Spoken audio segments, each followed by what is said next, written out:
Hello everyone. This is my first video. Okay, so today I am in Shahpur village in Thane district of Maharashtra, famous for Deccan trips. So this is the area. You can see this is a small hillock.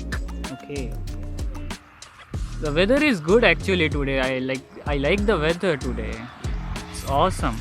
Okay, so what I'm gonna do today is I'll try to map this hillock that's present over here. Okay, a small contour mapping project. Okay, let's start.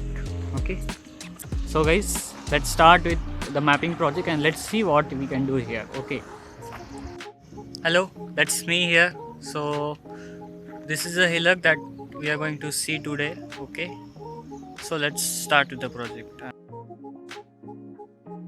First we have to mark the benchmarks, like the points which are permanent points in the area, like the four corners of the region which we want to cover. Okay, so for the first benchmark, okay, I am gonna take this tree. Okay, like the benchmarks, for the benchmarks, the things, like for example we have to take this electric pole. Okay, or either this building, but this building is actually very far away from us. We don't want to cover this much of area, so we'll take some trees, okay, which are easily identifiable, okay, and they can be located easily and they are stable. Okay, so we'll take this tree. Okay, I'll take this tree as my first benchmark. Okay, so for benchmark we have to first take on the coordinates, the exact coordinates of this tree in degrees, minutes and seconds. Okay, so I'll just note down the degrees, minutes and seconds of this tree. So guys, I've noted the benchmark for this tree. Okay, so these are the coordinates. Okay, so the top one is the coordinate that I got from the altimeter. There's one app called as altimeter, which gives us information about the altitude of a particular coordinate, and it also gives exact coordinates of a point. Okay, and the second coordinates below are from Google Earth. Okay, and this is the altitude of this place above mean sea level. So this is how we record a benchmark point. Okay, so we'll move on to our next benchmark point. Let's find out a next benchmark point in this direction. Okay, so guys, I got this second benchmark point. Someone has already done some markings over here, so I'll use this as our second benchmark point. Okay, so according to this app, the coordinates are 19 degrees 27 minutes 13 seconds north by 73 degrees 17 minutes 54 seconds east. Okay, so I'll just note down this benchmark coordinates and the altitude, and we'll get back on later. Hello, so this is the backside of the hill, okay, that we were talking about. Okay, so I have taken 6 benchmarks. Okay, these are the 6 benchmarks. Okay, and I just went up that hill, this side. I think there's one tree over there. Okay, so now I'm kind of tired. Okay, let's go to the other side, and then we'll take some 3 more benchmarks, and then we'll start with altitude mapping.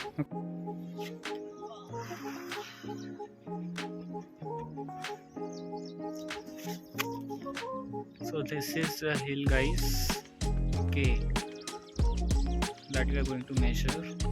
So I already measured backside. This is the backside actually, and we have a small stream flowing down over here. So there's a stream. It's not visible, guys, but though it's, just consider it's a stream there. Okay, so we are going to the other side of this hill, okay, to collect some other benchmarks. Then we'll start with altitude mapping. Okay, so guys, I have taken 9 benchmark points for this hill. Okay, I'm on the other side.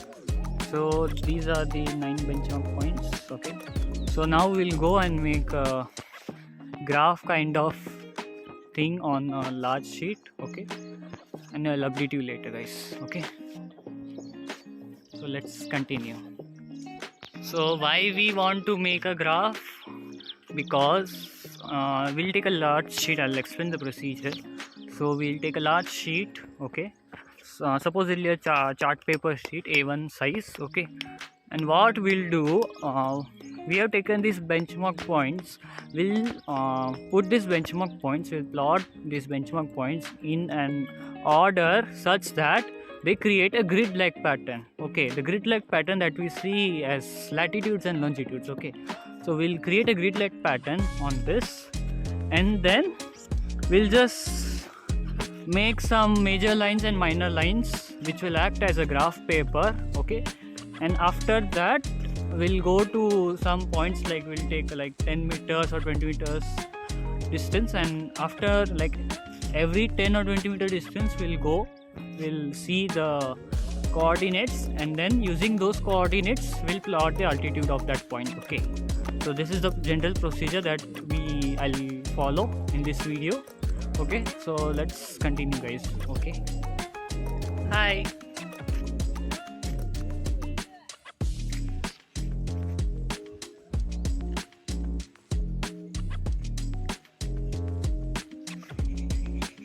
Hello guys, so like my network is actually not working now, so I'll continue the survey later. Okay, so for the time being, let's just go to a small river which is nearby. Okay, and let's see what can we get here. Like, let's collect some rocks and crystals. Okay, so come on guys, let's see what kind of rocks and crystals do we get here. Okay, and here we have some pebbles. Okay, quartz pebbles and agate pebbles. This one is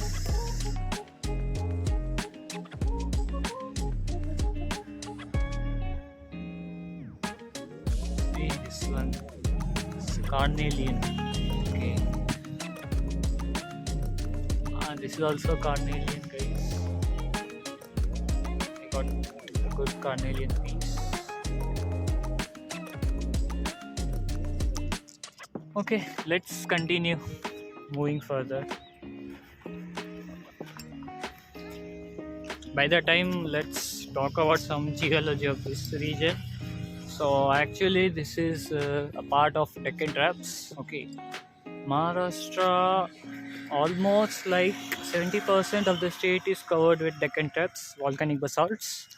Not only volcanic basalts, we also have rhyolitic lavas, some tuff.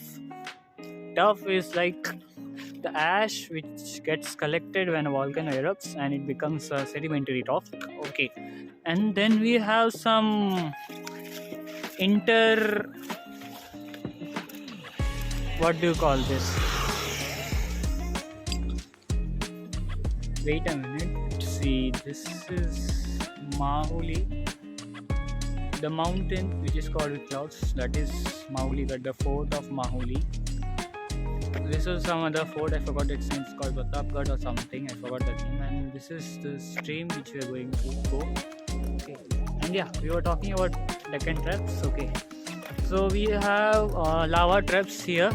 Okay, these hillocks, these small hillocks, these are covered with lava traps. Okay, basaltic lava. But we generally also have some intertrapian beds which are sedimentary rocks between the traps. It represents a break during the volcanism, like the time during which there was no volcanic activity and erosion and weathering was going well.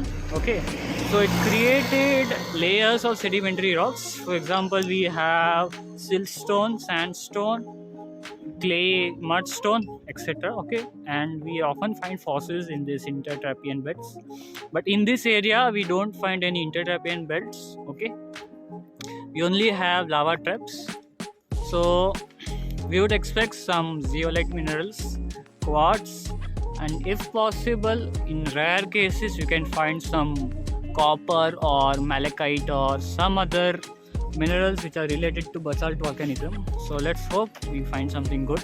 Okay. So we are moving towards the river. Okay, so it's an undulating terrain over here. Okay, which is apparently dipping towards the river, which is Actually, true, because don't know. Let's see. Okay, so here and there we have some outcrops of basalt covered with red soil. Okay, so these are the outcrops of basalt.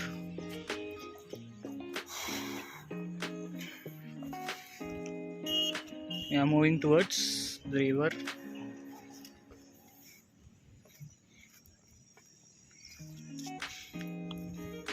So this is a rocky river, okay, which was like this, as this was a basaltic terrain, hard rock terrain. When water was flowing through this area, it initially started to break down rocks, okay, and these rocks, they traveled with water, okay. They become pebbles, okay. You can see the pebbles over here. I'll show you the pebbles, okay. Let's come. So this is the riverbed, and we have some good silt. Okay, this is some good silt which is deposited over here. Okay, so this is the riverbed. So these are the rounded pebbles I was talking about.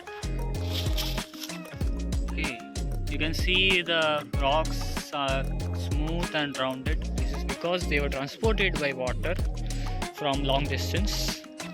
So according to sedimentology, the roundness of the rocks determines how much distance the rocks have covered. So like if the rock is very round and very smooth, it means that the rock has traveled a lot of distance. Okay, it has covered a lot of distance during its travel. Okay, and if the rock is very angular, okay, suppose like this one, this is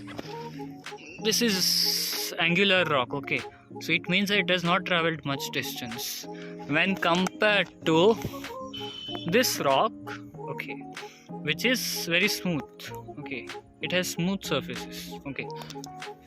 So this is how we determine how the weathering has taken place, on what is the duration of weathering, okay. Okay, so let's search what can we find over here. Okay, we have this actually is looks like chert. Okay, it looks like chert actually. I have to see the hardness. It's hard actually. It looks like chert. We'll see. Okay, and then got some good carnelian over here. Okay, this is a carnelian rock.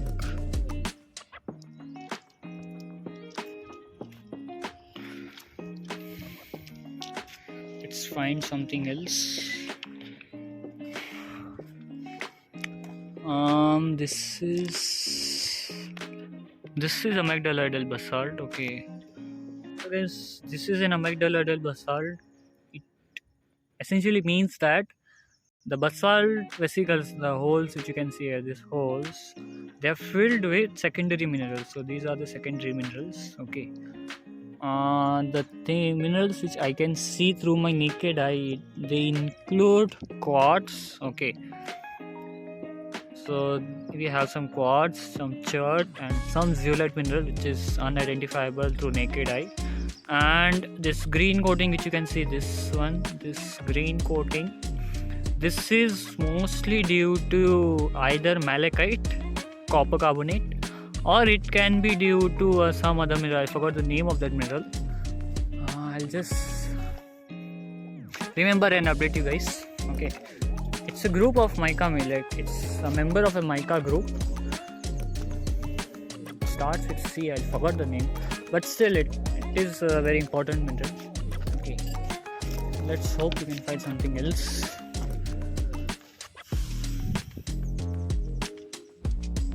Okay, we have a dam over here. So this is a dam that the locals have created, and this is a large boulder, basalt. I don't think there's much thing. Okay, wow. So guys, see, this is a large vesicle that is filled by zeolite mineral. Okay, stilbite, guys. Large vesicle of basalt filled with stilbite. It's also here.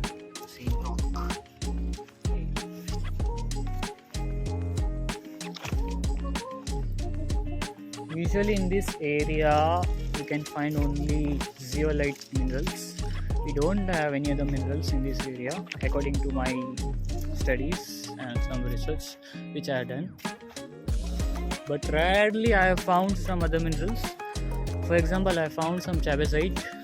Chabazite is a rare zeolite mineral, and epistilbite. Okay, epistilbite is also kind of rare, but yeah, it does occur in some places. Okay, see this one. This is also amygdaloidal basalt. Okay.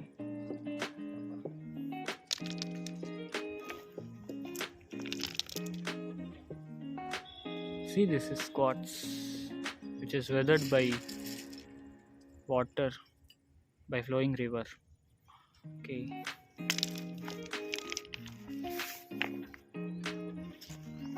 And yes, we got some scolicite. So guys, this is some good scolicite crystal cluster.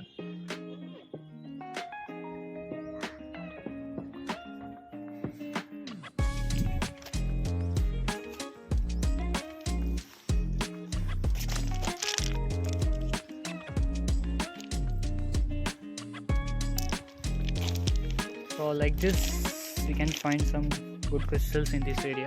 I'll update you later, guys. So this is a steelbite cluster, gone away and reduced by water, flowing river.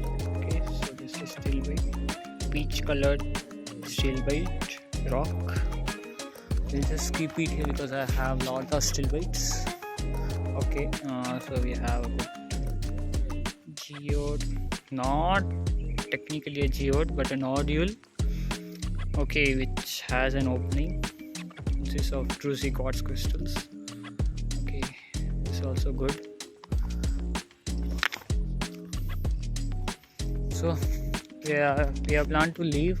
Okay, since we don't have anything much interesting over here, we'll go to some other place. Okay, yeah, and yes, this one is really good quartz specimen. I'll take this one, and yeah, Chalcedony. This is a Chalcedony specimen. So the locals have digged up the riverbed, and you can see the riverbed consists of rounded pebbles and lot of silty sand.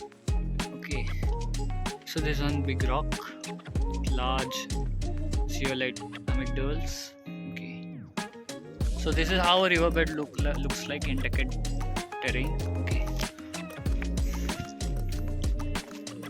So this is another section. Okay. You can see some pebbles over here, big pebbles that locals have dug up.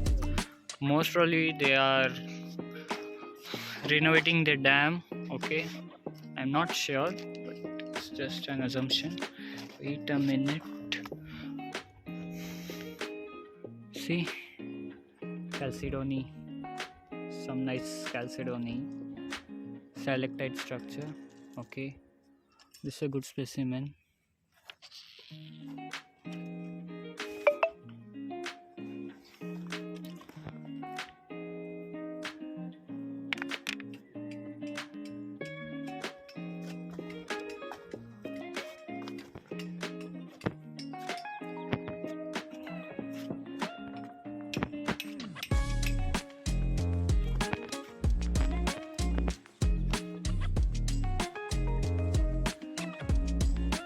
So yeah, I've taken some silt sample before going out.